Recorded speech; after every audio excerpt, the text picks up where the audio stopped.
Reno Tournament of Champions coming up on December 15th. I'm going to tell you a few solid matches that we could see at Reno that you're not going to want to miss. You can follow along on Flow Wrestling. Results will be going out the entire weekend. There are a few things going on as far as team race things going on. There are some smaller schools going to Reno ToC, which I guess I didn't necessarily realize were always going there. However, just a couple small schools, but some of the big schools going there that are confirmed: Arizona State, Cal Poly, Cal Baptist, Campbell, Fresno State, and Oregon State. All top teams. Of course, this is held over on the West Coast, which is why there are mostly West Coast teams there. A couple of teams traveling, like Campbell, but that's what's going on there. Now, as far as what's going on with the tournament, which weights can we see some exciting weights? First of all, 125, and I'm not necessarily going to go in detail about all these weights, but just give you a little bit of a preview. 125, I think, is pretty wide open. I think any wrestler can win that weight, and this is a tournament. Reno's a tournament where if somebody can knock off somebody big and prove that they deserve to be in those top ranks, this is the time to do it, okay? This is the time to do it and get those big wins early on where you may not see a couple of these guys in dual meets. 125, I think, is pretty wide open. At 133, though, at 133, a big match that you could potentially see is Josh Kramer of Arizona State, who's number 12 ranked in the country by Flow Wrestling, against number 11 Noah Gonzer. You also have number 25 Devin Turner from Oregon State. All these guys are top-ranked wrestlers, and I think are going to be exciting to watch. Now, the reason I think that Gonzer and Kramer would be an exciting match is because these are two guys that just go. They just go at it. Now, Kramer actually has just recently lost to Roman Bravo Young 7-6 in the past. Kramer just lost to 7-6, which was an exciting match. Of course, Roman Bravo Young is the number 3 ranked wrestler at 133 pounds. So this just makes the 133-pound race that more exciting. Now, Kramer and Gonzer have not wrestled before, but as far as ranked opponents or common opponents, Gonzer is 7-7 and Kramer is 5-12. So Gonzer has a little bit of the upper hand, but it's going to be exciting to watch.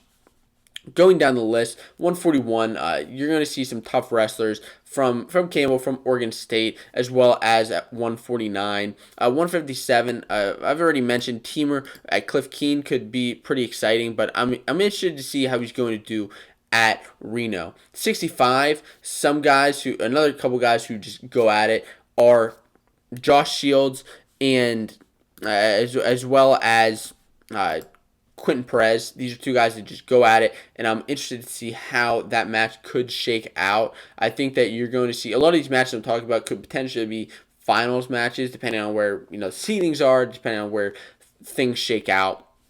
At 174, you can see Valencia, the younger Valencia, and Anthony Valencia versus Jackson Hino of Fresno State. I think it'll be interesting to see if Fresno can pull off a couple of those wins. And then at 184, Zahid Valencia and Andrew Morgan are two top-ranked wrestlers. We've already seen Andrew Morgan knock off the number 4 ranked wrestler in the country in Nino Bonacorsi in a big match at the beginning of the year. Of course, Zahid coming in hot from Cliff Keen is also going to be looking to win a Reno Tournament of Champions title. The two other matches that I'm looking most forward to and that I want to discuss a little bit more at length here is 197 pounds. The first match at 197 pounds is Cordell Norfleet versus Thomas Lane. Thomas Lane of Cal Poly, Norfleet of Arizona State. Now, this is an exciting match.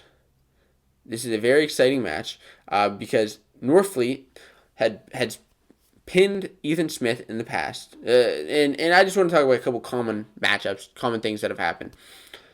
He's pinned Ethan Smith in the past, who's been having a pretty incredible year this year so far at 184 pounds.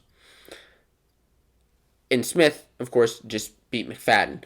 Just top-ranked wrestlers that I think it's important to note where these guys kind of line up, where common opponents happen.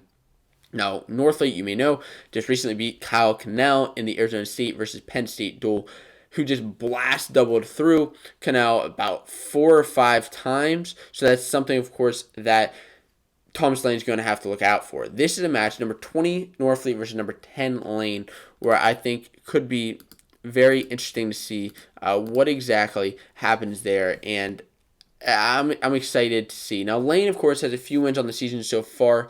He made the round of 12 at Nationals last year with a great sudden victory win over Jacob Warner. These are two high-ranked 197 pounders where I could see that match in the tournament going to either of them. And the heavyweight match, which I'm very excited to see hopefully happen, is number 5 Tanner Hall versus number 11 Jerry Hino of Campbell. Hall, of course, of Arizona State.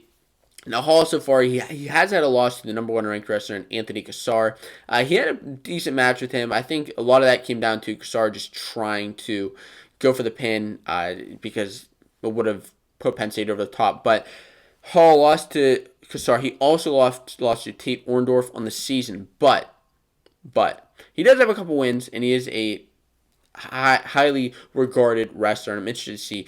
Hino, although he does have a loss on the season to Demetrius Thomas, he does have a title from the Navy Classic with beating a couple of top-ranked wrestlers. So if this match happens, I'll be excited. Now, these two, what's exciting, which possibly one of the most exciting matches of the tournament, is these two have already wrestled 5 times. They've wrestled 5 times so far in the course of their career.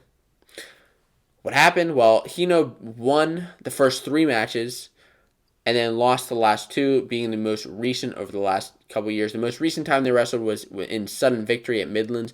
Every single match that they've wrestled, except for one, I believe, has been by 1 point going to either guy. 1 point. So that's why I think that this match is going to be a heck of a match.